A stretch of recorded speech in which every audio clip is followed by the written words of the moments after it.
All right, let's get into a tougher one. We're going to start revolving about other lines. This is example 4, straight from your textbook, so I can show you pictures and stuff like that. You don't have to just look at my crappy drawings. So let's see.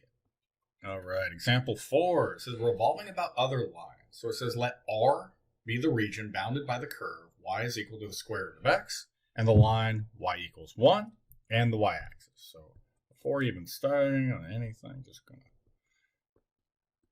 take a little xy and be like, all right, so it says y equals the square root of x. Maybe it looks something like that. The line y equals 1. That's going to connect, right? It's going to hit right here at some point. So we have y equals 1. We have y is equal to the square root of x. And it says, and the y-axis. And well, that creates a natural thing. So we have this region here. That's our R. And now we want to revolve it about what? Let's see. So part A. It tells us use the shell method. Okay, cool. That's nice. We know what we're doing.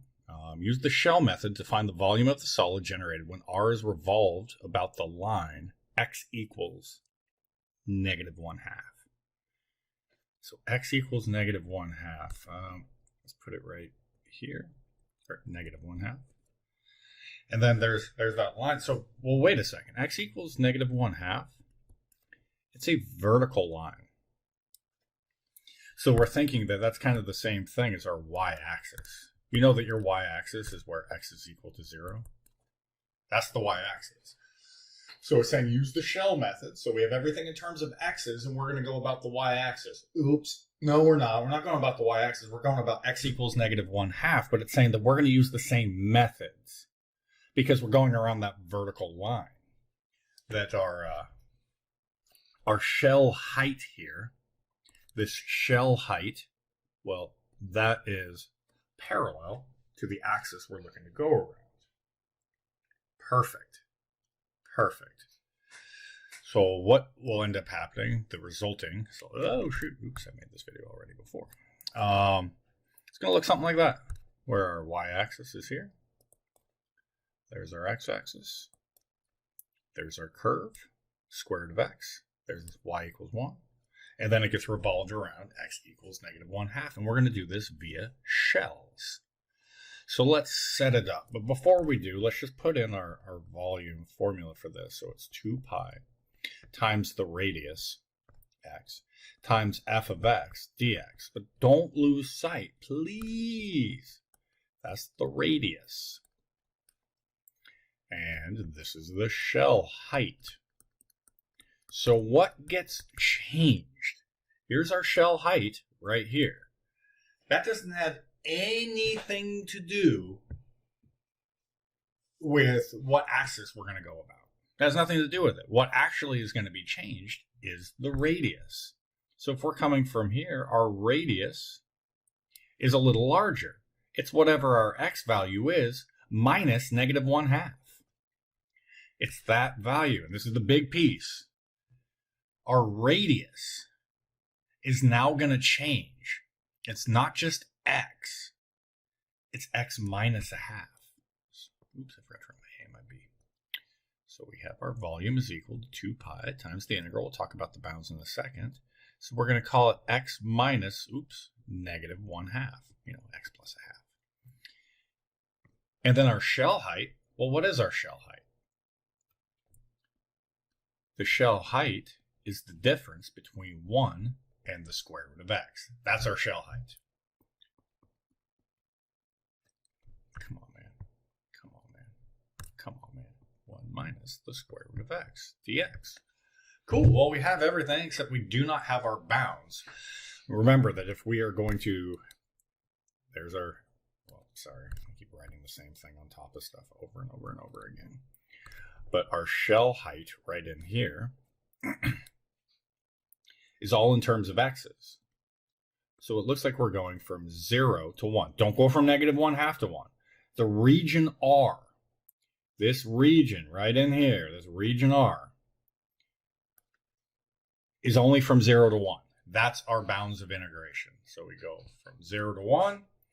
And I don't want to actually do this, but I'll kind of clean it up, put it all together, and you're going to end up with the integral of x minus x to the 3 halves plus a half. And let's call that minus x to the 1 half over 2 dx. And then once you integrate it, I'm not going to go through. It's just going to be 8 pi over 15. Because on a problem like this, most likely I would not have you solve. I just have you set it up. Usually when it has to do with revolving about something that's not the y or the x-axis, I'm just going to ask you to set it up and then actually solve it, at least on exams. So there we be. There was our revolution. Cool. Cool. All right, so neat. There we be. Oops.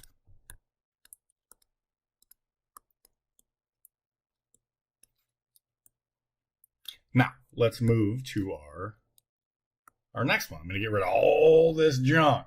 So it says in part B, use the disk washer method to find the volume of the solid generated when R is revolved about the line y equals 1. Well, we already have the line y equals 1. It's right here. So we're going to go about it. Right? We're going about this thing. We're going to go in a circle. We're going to wrap it around. So I think it's going to look something kind of like a horn. No, not to scale. I got a picture for you. I think it's going to look something like that. Yeah? Some sort of like horn looking thing. How are we going to set this one up? Because we're not going about the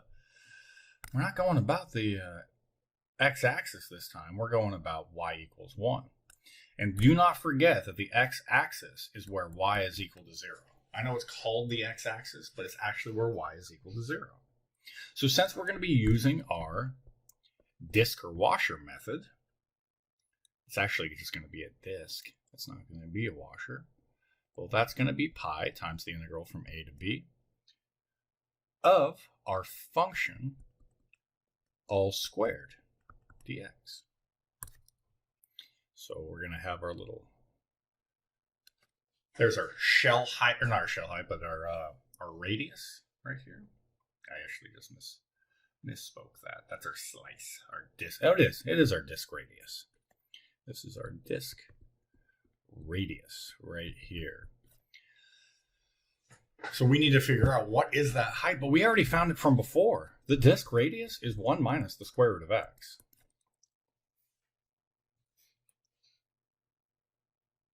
And that's it. We can just run it right through. Can you see how we would do it instead if we were going about the x-axis? So all we need to do to solve this one, take the volume is equal to pi, and we're going to go. We're still all in terms of x's. Remember that. If we're using the disk and the washer method, go about the x-axis. Oops, I mean y equals 1. We're going to keep everything in terms of x's. So we're going to go from 0 to 1 of our function all squared, and our function is that disk radius. 1 minus the square root of x all squared, and it's just this. Once you bring it out, you're going to end up getting an answer of pi over 6. Oh, these are a little rough. We'll do one more, and it'll just be about which method you want to use. I'll give you some pictures on it, and we can see maybe 2 different ways to solve the same problem. Maybe not. All right. See you in the next.